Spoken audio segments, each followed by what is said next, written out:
Jagan target గా Telugu Desam party serious అస్త్రాలు సంధిస్తోంది. అందులో మరొకసారి మళ్లీ కేసులు వాటికి సంబంధించి, రెండో పక్కన తెలంగాణ రాష్ట్ర సమితితో కుమ్మక్కయ్యారు అనేటువంటిది, అట్లాగే రకరకాల పాయింట్లు. ఇందులో ఆరోపణలకు సంబంధించినటువంటి ఒకటి చూద్దాం. కేసులు, మొట్టమొదట కేసులకు సంబంధించి ఆల్రెడీ కోర్టులో నడుస్తున్నాయి. ఆ కేసులు అనేటువంటిది సుజనా చౌదరి మీద ఉంది. ఇప్పుడు గల్లా జయదేవ్ను కూడా ఈడీ పిలిపించి విచారించింది. ఇవన్నీ జరుగుతూ ఉంటాయి. కాకపోతే విచారించడమే నేరం అనేటువంటి కోణం అక్కడ నడుస్తుంది. ఇంకోటి అక్కడ తర్వాత బెయిల్ మీద బయటకు వచ్చిన తర్వాత ప్రస్తుతం ఆ విచారణలు ఎక్కడ ఉన్నాయి ఏంటి, ఈవెన్ అప్పట్లో అయితే ఆ కుంభకోణానికి సంబంధించినటువంటి ఆస్తులన్నీ స్వాధీనం చేసుకుంటాం అన్నటువంటి ప్రభుత్వం వాన్పిక్ దగ్గర కానీ లేకపోతే లేపాక్షి నాలెడ్జ్ జబ్బు దగ్గర కానీ అవి తీసుకుని ఇస్తామని క్రిందటి ఎన్నికల్లో చెప్పినటువంటి హామీలేమీ నెరవేర్చలేదు.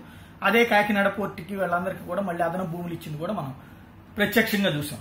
ఇది పక్కన పెడితే, కేసుల సంగతి పక్కన పెడితే, ఇతర అస్త్రాలు ఇందులో ఒకటి తెలంగాణ రాష్ట్ర సమితితో కుమ్మక్కయ్యారు అనేది. ఇందులో కుమ్మక్కు అనే పదమే అనేది కావాలని రాజకీయంగా వాడేటువంటి పదమే. ప్రాక్టికల్ గా ఓపెన్ గా ఫెడరల్ ఫ్రంట్, ఇక్కడ కాంగ్రెస్ తో కుమ్మక్కు కాదు కదా, ఓపెన్ గానే ఉన్నాం అంటున్నారు. అట్లాగే ఇక్కడ టీఆర్ఎస్ తో ఓపెన్ గానే, అదేమో యూపీఏ ఫ్రంట్, ఇదేమో ఫెడరల్ ఫ్రంట్. దానికి ఎక్కువ మంది భాగస్వాములు ఉన్నారు, దీనికి తక్కువ మంది భాగస్వాములు ఉన్నారు. ఒకప్పుడు చంద్రబాబు గారి తృతీయ ఫ్రంట్ కి భాగస్వాములు ఎక్కువ, సీట్లు తక్కువ.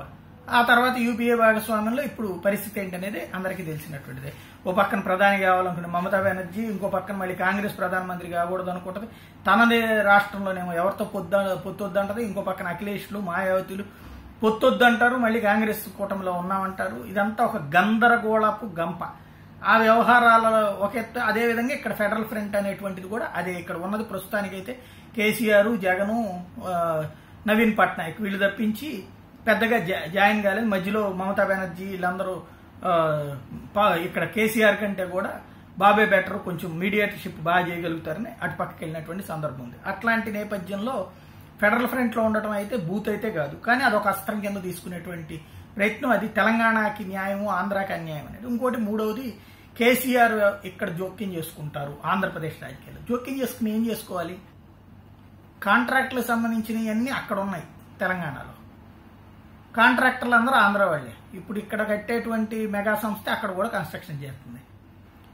దాదాపు 30,000 కోట్ల రూపాయలు కాంట్రాక్టులు ఉన్నాయి. అవన్నీ ఆంధ్ర కాంట్రాక్టర్లే చేస్తున్నారని అక్కడ తిట్టిపోస్తున్నారు. 4-5 కోట్లకు 4-5 కోట్లు మాత్రమే తెలంగాణ కాంట్రాక్టులు చేస్తుంటే మిగతా అన్ని ఆంధ్ర వాళ్ళే చేస్తున్నారు. వాళ్ళని ఎవరిని ఆపలేదు కదా.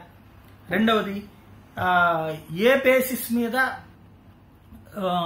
అక్కడ వాళ్ళతో ఉండకూడదు అంటే ఏది కావాలని చెప్పి అక్కడ ఆంధ్రాకి అన్యాయం చేస్తే కేసీఆర్ ఇక్కడ జోక్యం చేసుకుంటుంది. ఆంధ్రాలో కాంట్రాక్ట్లు ఏమన్నా టీఆర్ఎస్ వాళ్ళు తీసుకుంటున్నారా?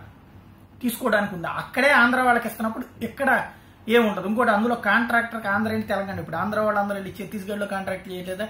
లేకపోతే ఇప్పుడు కావూరు సాంబశివరావు వీళ్ళందరూ రోడ్లని తమిళనాడులోనూ అవన్నీ చోట్ల వేసి రావట్లేదా? కాంట్రాక్టులు అనేది కాంట్రాక్టర్ గాని చూడాలి. కానీ దాన్ని రాజకీయ కోణంలో చూసేటువంటిది ఇక్కడ అదొక అస్త్రం వేస్తూ ఉన్నారు. కేసీఆర్ ఆంధ్ర వ్యవహారంలో జోక్యం చేసుకుంటారు. ఈ మంత్రి నుంచి ఆ మంత్రి నుంచి అని కేసీఆర్ చెప్పేటువంటిది లేదు. ఆయనకి తెలుసు ఆయన మంత్రులు ఎవరి మాట చేస్తున్నారు. జగన్ అదే తరహా యాటిట్యూడ్. ఇది పక్కన పెడితే, నాలుగవది, ఇప్పుడు అరాచకాలు జరిగిపోతాయి, దుర్మార్గం జరిగిపోతుంది అనేటువంటిది. ఏ అరాచకాలు జరుగుతున్నాయి? ఇప్పుడు జరుగుతున్న అరాచకాలు రైలు దగ్ధం దగ్గర నుంచి, తర్వాత పొలాలు తగలబెట్టడం దగ్గర నుంచి, అసెంబ్లీ లీకుల దగ్గర నుంచి, పుష్కరాల దగ్గర నుంచి, వీటన్నిటి అరాచకాలు కాదు, అవన్నీ పొరపాటు. దాని వెనకాల వైసీపీ కుట్ర ఉంది అన్నారు. ఆ కుట్రలో ఏమన్నా తేల్చి ఉంటే ఈ పదానికి ఫ్యాక్ట్ అనేది అర్థమై ఉండేది. కానీ అవేమీ తేల్చకుండా కేవలం రాజకీయ విమర్శలకు పరిమితమైనప్పుడు వీటిని జనం నమ్ముతారా అనేది ఒక $1 మిలియన్ ప్రశ్న. మరి ఏం జరుగుతుందో చూద్దాం.